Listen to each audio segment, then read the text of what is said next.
حبیب صاحب، خان صاحب کی طبیعت کچھ ناساز تھی، آج پیمز کے ڈاکٹرز بھی گئے ان کے چیک اپ کے لیے. دوسری طرف ہم دیکھ رہے ہیں خان صاحب کے خطوط، پھر ان کے آرٹیکلز، ابھی ریسنٹلی ان کا ایک اور آرٹیکل آیا، اور دوسری طرف وہ اپوزیشن کو جو متحد کر رہے ہیں ایک پلیٹ فارم پہ. یہ ساری چیزیں کچھ لوگوں کو لگتا ہے ان کے لیے مشکلات پیدا کر رہی ہیں، اور کچھ لوگوں کو لگتا ہے کہ الٹیمیٹلی یہ چیزیں خان صاحب کی رہائی کا بھی باعث بنے شاید، اور شاید ان کے لیے کچھ آسانیاں بھی پیدا ہوں. ان کی مشکلات کا باعث کوئی نئی چیز نہیں بن رہی. ان کے خطوط بھی ان کی مشکلات کا باعث نہیں ہیں، ان کے آرٹیکل بھی ان کے لیے مشکلات کا باعث نہیں ہیں، اور جو اتحاد ترتیب دینا ہے وہ بھی ان کی مشکل کا باعث نہیں ہے. یہ ساری چیزیں، یہ جو تینوں کام ہیں، وہ اس مشکل سے نکلنے کے لیے کر رہے ہیں. یعنی ان کا یہ خیال ہے یعنی جو ان کی، اگر ہم سیاست کو دیکھیں تو ان کی جگہ کوئی بھی پولیٹیشین ہو تو وہ دراصل وہ کیا کرتا. آپ کو یاد ہوگا محترمہ مریم نواز کا ایک بہت ہی عمدہ فقرہ ہے کہ مزاحمت نہیں ہوگی تو مفاہمت بھی نہیں ہوگی.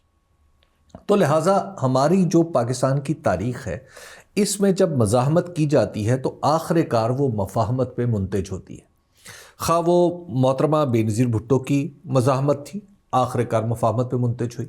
وہ نواز شریف صاحب کی مزاحمت تھی، وہ مفاہمت پہ منتج ہوئی. اور اب مفاہمت بھی کیا، بلکہ معاملہ تو ایسے ہے کہ یک من وہ جو ہے وہ تو من شدی من تو شدی والی کیفیت ہو چکی، من تو شدم تو من شدی کی کیفیت پیدا ہو چکی ہے. تو ایک یہ ان کے درمیان ہے. تو لہٰذا، اور اس سے پہلے پیپلز پارٹی صدر آصف علی زرداری کتنے بڑے بڑے نعرے لگایا کرتے تھے، رجز پڑھا کرتے تھے، لیکن آخر کار وہ بھی ایک کینڈے میں آ گئے. وہ بھی اینٹ سے اینٹ جوڑنے والی اینٹ سے اینٹ جوڑنے میں، وہ اینٹ سے اینٹ بجاتے ہوئے اینٹ سے اینٹ جوڑ کے جوڑنے کے لیے بیٹھے ہوئے. تو یہ جو کچھ ہو رہا ہے، جو عمران خان صاحب کر رہے ہیں، وہ نیا نہیں ہے. اچھا، اس سے پہلے بھی یہی کچھ ہوتا رہا ہے. اس سے پہلے بھی خطوط لکھے جاتے رہے ہیں. اس سے پہلے کبھی چھپ کے بات ہوتی تھی، کبھی کھل کے بات ہو جاتی تھی، کبھی لندن جا کے بات ہو جاتی تھی، کبھی جدے جا کے بات ہو جاتی تھی. گفتگو جاری رہتی تھی اور وہ تقریباً اسی قسم کی ہوتی تھی. لیکن حالات بھی کیا ایسے ہوتے تھے؟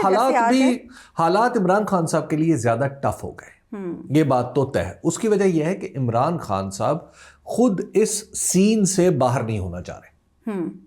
اگر وہ دوسرے رہنماؤں کی طرح اس سین سے باہر نکل جائیں تو صورتحال بدل جائے گی.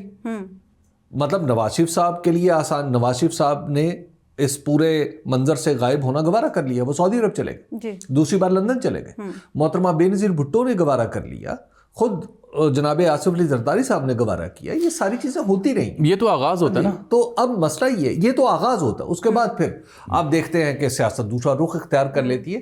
تو ان کی جو مشکلات کا باعث ہے وہ یہ نہیں ہے. وہ کیا ہے؟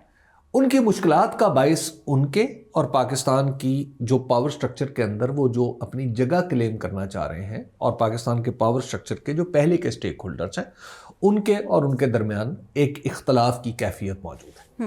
وہ جو اختلاف ہے وہ بڑھتا چلا جا رہا ہے. اس کو کم کرنے کی کوئی صورت امیڈیٹلی نظر نہیں آتی.